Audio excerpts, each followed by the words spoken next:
Greetings. My name is Cameron Miller, and this is Trinity Place in Geneva, New York. And today is a reflection on Pentecost of sorts. Since it is Pentecost, I'm going to preach my core theology, my bedrock. Now, you've heard it before, one way or another, because I like to think it is biblical bedrock too. I spend a lot of airtime, as you know, pointing to where the Bible is metaphorical or even mythological. But today, with that reading from Ezekiel that we had, we can actually stand on a fixed date, even a fixed day. Ezekiel begins his book of prophecy by telling us, in the 13th year, in the 4th month, on the 5th day, while I was among exiles by the Kibar River, the heavens were opened and I saw a vision. So that would be July 31st, 593 BCE. Actual day. But I want to now jump, knowing where we started, I want to jump 27 centuries to the 1800s in the United States. Imagine yourself as a 19th century slave owner in the southern United States, and you want your African slaves to have religion. As a pious, church-going Christian, probably an Episcopalian in those days, you feel an obligation to proselytize your slaves and to give them a chance at salvation. I know, the irony and the hypocrisy is mind-boggling, but it was a dominant concern. So, you read the stories, the Bible stories, to your slaves, or have somebody do it. And one of your favorite stories is that Ezekiel reading from the Valley of the Dry Bones. But then sometime after you have read them that story, you begin to hear your slaves singing about those bones and how those bones live. And you feel all warm inside and proud of yourself for having taught your slaves faith. Or, just to add some breadth to this imaginative escapade, let's say you're a European colonialist in Africa and you own thousands of acres on which you farm and mine and use local labor to extract the resources of the land to send back home to Britain or Germany or Belgium. Let's say that part of your personal ethos is to support the local missionaries whose job it is to make good Christians of the natives, which of course means to civilize them. You hear the minister preach to your workers from Bible stories like Dry Bones, and you think it's quaint. Okay.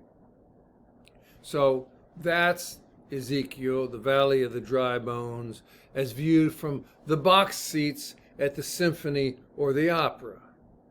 Now let's hear Dry Bones from the point of view of slaves and those whose land has been stolen from them, even as they are forced to work the land for those who stole it. Slave owners and colonialists are deaf to certain notes in the biblical score. They hear a good cinematic story and they see a Disney-like animation of scattered and dusty dry bones miraculously bouncing up and being woven back into life. It's sort of like a scene from Fantasia. Piece by piece, organ by organ, ligament by ligament, the bones reintegrate until suddenly the wind infuses the dead with life. It's a CPR from the lips of God to those dry bones. But the slaves, they hear something else.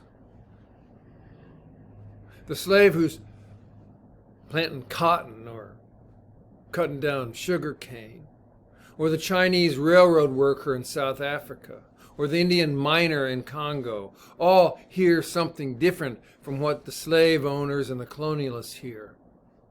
Yes, they hear the poetry of the dry bones, but underneath it they hear music. They hear a drum beating a steady rhythm to which those in the box seats are deaf. They hear God, and they feel freedom pulsating. Did you ever wonder why 19th century slave spirituals were so dominated by Old Testament themes? Or did you ever wonder why Latin American and South African liberation theology is so infused with the stories of Israel, even more so than the New Testament stories? It's because their ears perked up when they heard their oppressors glibly reading stories about a people called Israel who were once slaves, who through an act of God escaped, who formed a small but mighty nation, who fell to another empire, and who were taken away in slavery again, who sat by the rivers of Babylon and wept because they thought they would never be free again, who heard the question, "Mortal, can these bones live?" and who knew the answer.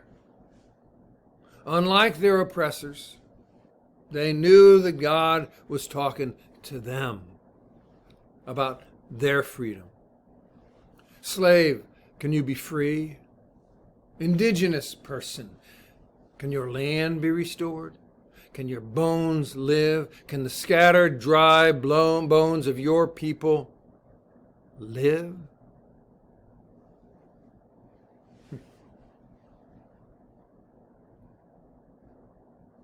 Whether it's Ezekiel prophesying to the exiles that they can and will be restored, or the bereft disciples being promised that they will have an advocate even without Jesus, the biblical story challenges us with the question, can God act?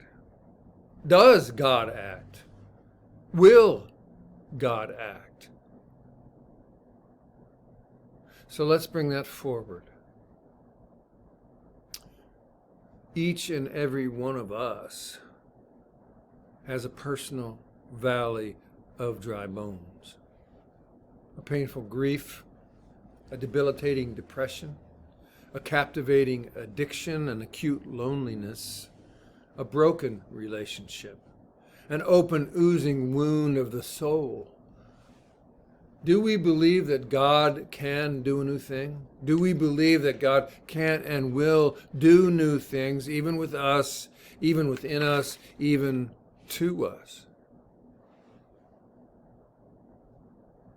Let's now then climb up to a 50,000-foot view and look out upon the national and even the global valley of dry bones. Wars waged for corrupt reasons, an abatement of civil liberties and human rights, cruel disparity of wealth, segregation along every conceivable social boundary, crime and violence of a breadth and a brutality that just boggles the mind, environmental degradation for profit that's threatening all of us. Do we believe that God can do a new thing? Even for us, even with us, even to us. Well, here's my assertion. History itself is the poetry of God doing new things. Hold that for a moment, swish it around in your brain, and let it palpitate in your heart. History is the poetry of God doing new things. I know. Believe me, I know. That's not easily digested idea in our quantifiable, observable, and economic reality. How do you prove that God is doing a new thing? And when the new thing things are taking place and they can no longer be denied, how can you prove that God is the author of the new things, or even an invisible hand guiding the market? Well, going back to the 19th century, there were many victims of colonialist oppression and the atrocity of slavery. And many of them could answer the question, yes, these bones can live. And yet, there have always been people who could answer, yes, these bones can live. Frederick Douglass said yes. Susan Anthony said yes. Dorothy Day said yes.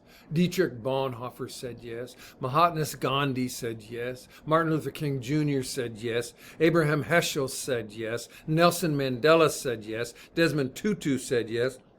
Alicia Garza said yes. They were all too experienced in the true and painful ways of the world to be engaged in wishful thinking. Instead, their yes was authentic hope. Wishful thinking says yes and waits for it to happen. Authentic hope says yes and helps make it happen. So the case I want to make, and it's not likely to ever be proven or replicated in a laboratory or generated by a computer model, but the case I want to make is that nothing is hopeless, because if we humans move together for reconciliation and peace, then God is present and God acts. But likewise, if we do not, God does not. God's not an enabler of codependency. When we humans act together, and we move together, and we struggle for all the right things together, then God acts and it happens. That's what hope is made of. Slavery did not end by God waving a proverbial hand to make it disappear. Slavery was made illegal by a mighty, sustained, and costly human effort in which God was present and through which God acted. Colonialism did not come crashing down because God loved it one day and dismissed it the next. Colonialism began disintegrating, and still is, with a concerted struggle by millions of people to cast it off and lift it up, and through them, God acted.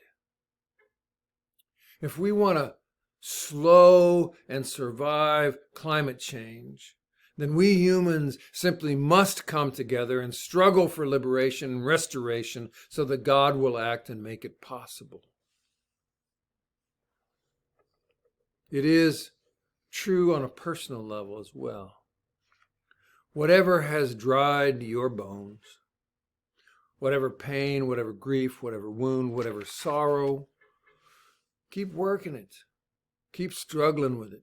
Keep reaching out and asking others to join your struggle and help you. And if you do, God will act.